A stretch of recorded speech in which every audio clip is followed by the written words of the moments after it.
kepada Bapak Ibu sekalian.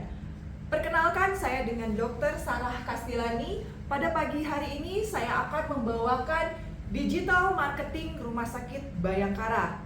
Tentunya Bapak dan Ibu sudah cukup familiar ya dengan apa itu digital marketing. Oke, mari kita akan bahas lebih lanjut. Next. Apa itu digital marketing? Nah, digital marketing merupakan suatu strategi pemasaran yang menggunakan teknologi digital untuk mempromosikan layanan kesehatan di rumah sakit. Ya. Hal ini melibatkan penggunaan media sosial, situs web, email, aplikasi seluler, dan platform online lainnya untuk menjangkau calon pasien dan membangun citra positif bagi rumah sakit. Oke, jadi marketing ini adalah menjual. Bagaimana kita menjual suatu rumah sakit supaya pasien yang datang ke kita itu banyak, ya. Nah, digital marketing ya seperti yang tadi disampaikan adalah mempromosikan layanan kesehatan rumah sakit, ya, melibatkan penggunaan media sosial dan lain sebagainya. Banyak sekarang. Bisa lewat Instagram, Facebook, YouTube, website, dan lain sebagainya. Ya.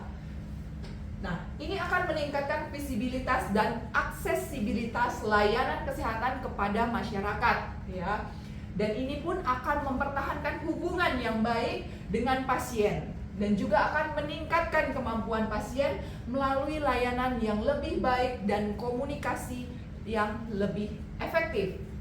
Oke, next. Ya. Ternyata tidak sesimpel itu ya marketing ya. Marketing itu ya memang marketing itu adalah teknik penjualan, bagaimana kita menjual suatu produk, suatu jasa ya. Dan ternyata memang butuh planning, manajemen yang baik ya, integrasi ya. Dan ini bisa dilihat pada gambar ini ya, cukup kompleks. Mari akan kita lanjutkan ya. Next. Ya. Kunci dari strategi pemasaran ya. Kita harus tahu di mana pelanggan kita sih ya. Kenapa mereka mau membeli jasa kita ya. Contohnya kita sebagai rumah sakit, siapa sih sasaran kita? Tentunya adalah pasien. Pasien harus orang sakit? Tidak, belum tentu. Orang sehat pun sekarang sudah sadar akan pentingnya untuk hidup sehat ya. Jadi itu sasaran kita ya. Bagaimana mereka membeli ya. Lalu apa cara terbaik bagi rumah sakit untuk menjual ya? Apa sih yang mau kita jual ya? Misalnya contohnya rumah sakit kita memiliki pelayanan MRI, sedangkan rumah sakit pesaing di sekitar kita tidak memiliki layanan tersebut. Maka kita tonjolkan, kita jual MRI kita ya dengan pengemasan yang baik. Oke, apakah kita memiliki sesuatu untuk ditawarkan yang tidak dimiliki pesaing kita? Seperti yang tadi saya bilang, ya, kita tonjolkan MRI kita, ya, otomatis orang akan datang ke rumah sakit apabila membutuhkan pelayanan MRI. Apakah hanya mereka melakukan pemeriksaan MRI? Tentu tidak, pasti kan ada kelanjutannya. Mereka butuh konsultasi dokter, pemeriksaan lab mungkin, dan lain sebagainya. Jadi dengan kita menjual MRI saja, banyak produk yang bisa kita sekaligus jual ya. Apakah kita membutuhkan dan mampu memberikan pelayanan pendukung dari produk yang kita hasilkan? Terus strategi penetapan harga terbaik untuk rumah sakit. Lalu kita bagaimana melayani pelanggan dengan sangat baik ya. Itu kunci-kunci dari kesuksesan bagaimana kita untuk memasarkan suatu produk atau jasa. Oke, next. Ya.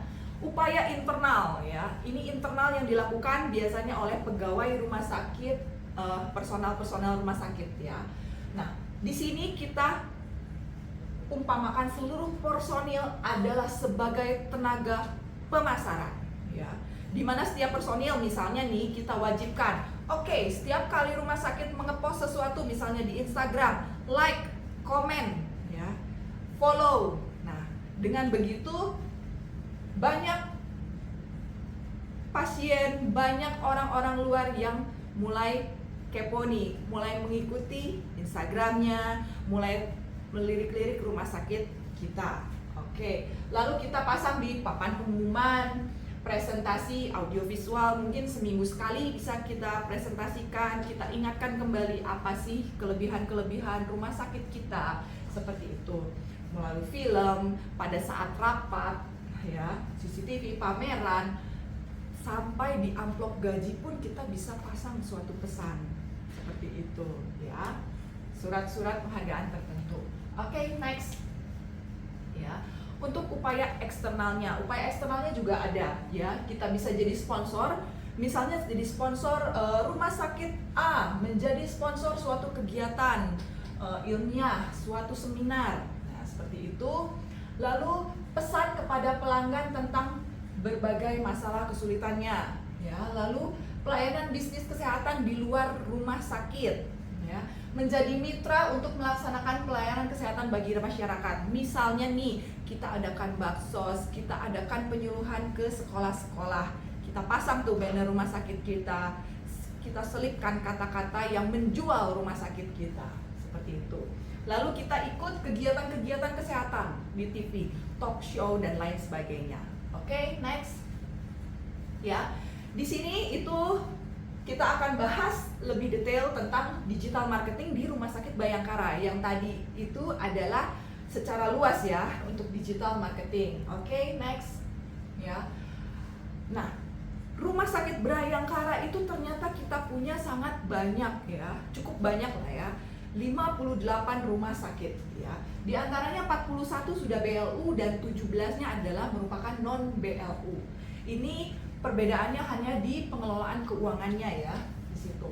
Nah, ini yang perlu kita perhatikan adalah rumah sakit tujuan utamanya apa? Pelayanan ya.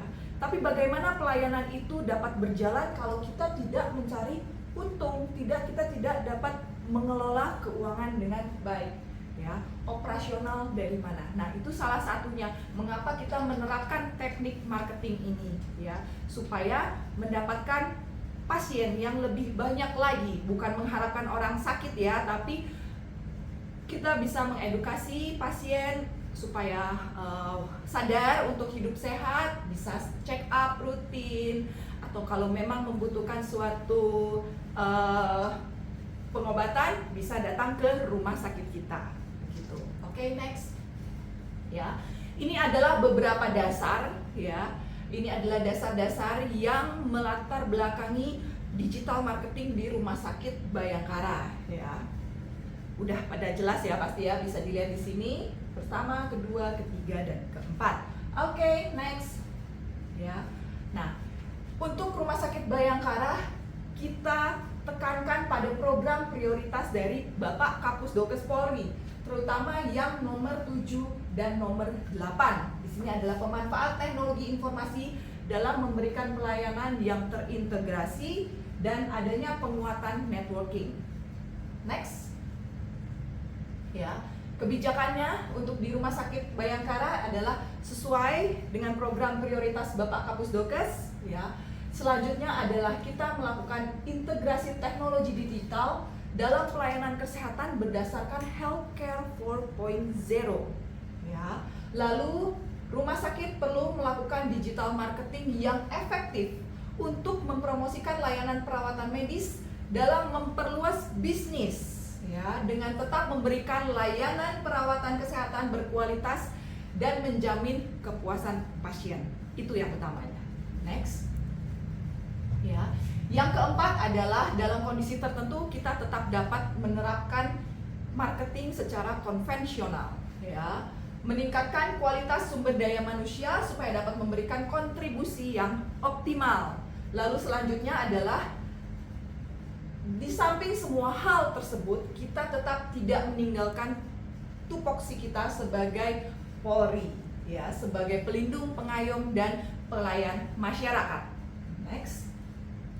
Oke, terima kasih kami ucapkan kepada Bapak Ibu sekalian atas waktunya ya. Semoga apa yang saya sampaikan tadi dapat berguna bagi Bapak Ibu sekalian. Kurang dan lebihnya saya mohon maaf dan terima kasih.